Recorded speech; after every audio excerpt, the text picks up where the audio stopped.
Shalom, queridos, graça e paz. Nós vamos começar uma série que se chama Aquilo que a Bíblia não conta. Ou seja, nós vamos falar daquilo que a Bíblia não conta ou daquilo que a Bíblia conta, mas que não está tão claro assim. E hoje nós vamos falar sobre um grande protagonista do Evangelho que escreve a última epístola que está lá no Novo Testamento. Então ali, se para facilitar o seu manuseio com a Bíblia, você pode ir lá no livro de Apocalipse e voltar um livro. Eu estou falando do livro de Judas, é isso.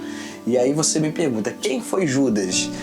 Poxa, um livro escrito por Judas Iscariote, aquele que traiu Jesus, não deve ser muito legal. Não, nós não estamos falando do Judas Iscariotes, mas nós estamos falando do Judas, irmão de Jesus Cristo. É verdade. Então vai lá, o livro de Judas é um livro bem pequenininho, que só tem apenas um único capítulo e que fala de algo muito interessante. Bom, primeira curiosidade é que o nome Judas era um nome muito comum na época de Jesus. Nós temos aí inúmeras pessoas que são chamadas de Judas no Novo Testamento. E o interessante também é que quando ele vai narrar o seu livro, ele começa o seu livro, a sua apresentação, Judas não se apresenta como irmão de Jesus, mas se apresenta como irmão de Tiago, que por sua vez era irmão de Jesus. Tiago adota a mesma postura de não se apresentar como irmão de Jesus, mas se apresentando então como servo do Senhor. Ambos aí são repletos de muita humildade. O Judas que nós podemos citar aí, nós temos o Judas Iscariote, que é o mais famoso, aquele que traiu Jesus, que está lá em João 6, versículo 71. Também temos o Judas chamado Tadeu, Judas Tadeu, que está lá em João capítulo 14, versículo 22. Também Mateus 10, 13 e Lucas 6, 16. Na verdade, em suas próprias palavras, o Judas ele esclarece que ele não era apóstolo. Então isso chama muita atenção. Lá em Judas 17, ele deixa muito claro que ele não era apóstolo. Bom, pessoal, um dos textos assim mais claro para a gente entender que Tiago tinha um parentesco com Jesus e que Judas também foi irmão de Jesus, está lá em Mateus capítulo 13, versículo de número 55, diz assim: não é este o filho do carpinteiro? E não se chama a sua mãe Maria e seus irmãos Tiago e José e Simão e Judas? E não estão entre nós todas as suas irmãs?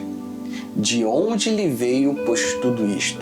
Então lá em Mateus capítulo 13, versículos 55 e 56, fica muito claro de que Jesus tinha 4 irmãos e também irmãs. E esses irmãos de Jesus são fruto do relacionamento de Maria com José, e a palavra de Deus diz que Maria não foi tocada por José, de fato, até o nascimento de Jesus Cristo. Mas depois do nascimento de Jesus, ela consumou o seu casamento com José e tiveram outros filhos. E isso é algo que é contestado aí com a Igreja Católica. Nós do segmento evangélico acreditamos que não há problema nenhum de Maria ter se relacionado com José depois do nascimento de Cristo. Isso não tirou nenhum a sua santidade, muito pelo contrário. O casamento é uma instituição de Deus e quando a mulher tinha filho, principalmente no Antigo Testamento, isso era visto como uma dádiva, uma bênção do Senhor. Então aí fica muito claro em Mateus 13, Mateus narrando e falando da família de Jesus, da família terrena, da família carnal de Jesus, dos irmãos de Jesus. E aí ele cita Tiago e cita também José, Simão e Judas também. O interessante é que, segundo os estudiosos aí da Bíblia Sagrada, Judas ele só se converte ao Evangelho, só se converte a Jesus mais ou menos 5 anos depois da morte e da ressurreição de Cristo. Então ele foi um daqueles que não acreditavam em Jesus, mas que passa a acreditar em Jesus depois da sua morte.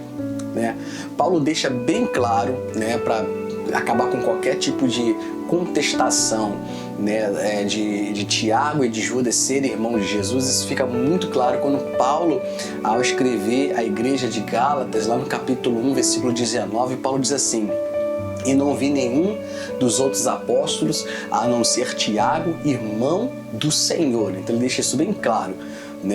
Que ele havia ido até Jerusalém, havia passado 15 dias com Pedro e que naquele período que ele estava em Jerusalém, naquele período que ele estava com Pedro, ele não viu nenhum outro apóstolo a não ser Tiago, irmão do Senhor. Ele deixa isso muito claro. Gente, é bem interessante. O livro de Judas é um livro muito pequenininho, mas é um livro que fala sobre fé de uma forma muito grande. Se você é uma pessoa que gosta bastante de batalha espiritual, né, que quer conhecer um pouco de intercessão, você precisa conhecer o livro de Judas. O livro de Judas não é o Judas Iscariote, mais uma vez relato, mais uma vez coloco aqui para vocês, é Judas, irmão de Jesus. É um livro muito abençoador, um livro que fala sobre batalha espiritual, um livro que acrescenta muito na nossa fé e com certeza vai acrescentar muito a sua caminhada. Pode ler lá sem medo, tire essa semana, faça essa leitura, uma leitura muito pequena, mas uma leitura muito abençoadora para a sua vida. Que Deus abençoe, até o próximo vídeo.